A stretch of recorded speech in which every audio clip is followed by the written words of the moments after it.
Fixed deposit అంటే FD ద్వారా మీరు మీ డబ్బుని నిర్ణీత కాలానికి పెట్టుబడి పెట్టడం. దీంతో మీ డబ్బు డిపాజిట్ అయి ఉంటుంది. మీరు దానిపై స్థిరమైన వడ్డీ కూడా పొందుతారు. రిస్క్ తీసుకోకూడదు అనుకునే వారికి ఎఫ్డి మంచి ఆప్షన్. కానీ అందరికీ వేరువేరు ఇన్వెస్ట్మెంట్ గోల్స్ ఉంటాయి.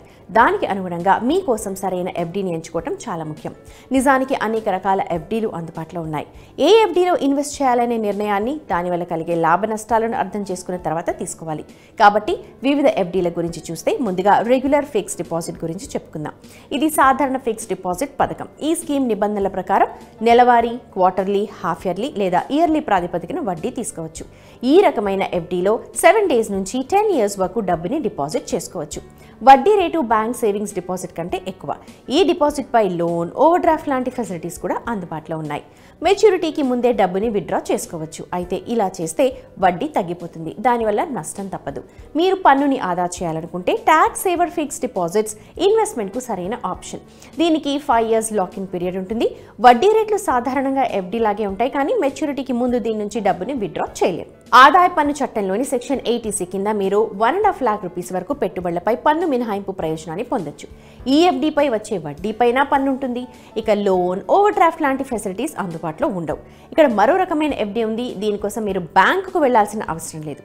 దీనిని డిజిటల్ ఫిక్స్డ్ డిపాజిట్ అంటారు. మీరు ఎఫ్డీలో కేవైసీని ఆన్లైన్లో పూర్తి చేయడం నుంచి డబ్బు డిపాజిట్ చేయడం, ఆ డబ్బుని విత్డ్రా చేయడం వరకు అన్నీ ఆన్లైన్లో జరుగుతాయి.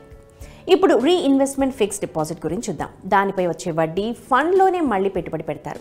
మెచ్యూరిటీ సమయంలో వడ్డీతో పాటు ప్రిన్సిపల్ మొత్తం అందుతుంది.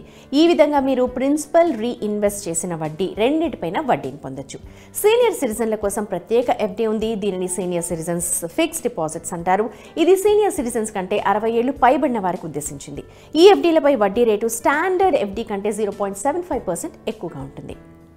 ఫిక్స్డ్ డిపాజిట్ ప్లస్ అని పిలిచే మరొక ఎఫ్డీ ఉంది. ఈ ఎఫ్డీ స్కీమ్ ఎక్కువ పెట్టుబడి పెడితే రివార్డ్ కూడా ఎక్కువగా ఉంటుంది. ఇది సాధారణ ఎఫ్డీ కంటే ఎక్కువ వడ్డీనిస్తుంది, కానీ మినిమం అమౌంట్ ఎక్కువగా పెట్టాలి. ఈ ఎఫ్డీ ముందుగా క్లోజ్ చేయలేరు. పెట్టుబడిదారులు సాధారణ వడ్డీ, చక్ర వడ్డీ, ఇందులో ఏది కావాలంటే అది ఎంచుకోవచ్చు.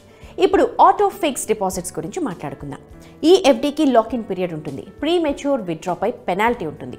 ఆటో ఫిక్స్డ్ డిపాజిట్స్ అటు సేవింగ్స్ ఖాతాలు, ఇటు ఫిక్స్డ్ డిపాజిట్లు ఈ రెండిటి ప్రయోజనాలను అందిస్తాయి. ఇందులో మీరు మీ సేవింగ్స్ ఖాతాలో నిర్ణీత మొత్తాన్ని ఉంచుకోవాలి. మిగిలిన డబ్బు ఆటోమేటిక్గా ఎఫ్డీలోకి వెళ్ళిపోతుంది. దీనివల్ల మీరు అధిక వడ్డీ రేట్లను పొందుతారు. కాబట్టి మీరు ఈ ఎఫ్డీల ప్రయోజనాలతో పాటు సమస్యల గురించి తెలుసుకొని ఉంటారనే భావిస్తున్నాం. వీటిని దృష్టిలో పెట్టుకొని మీకోసం సరైన స్కీమ్ని ఎంచుకోండి.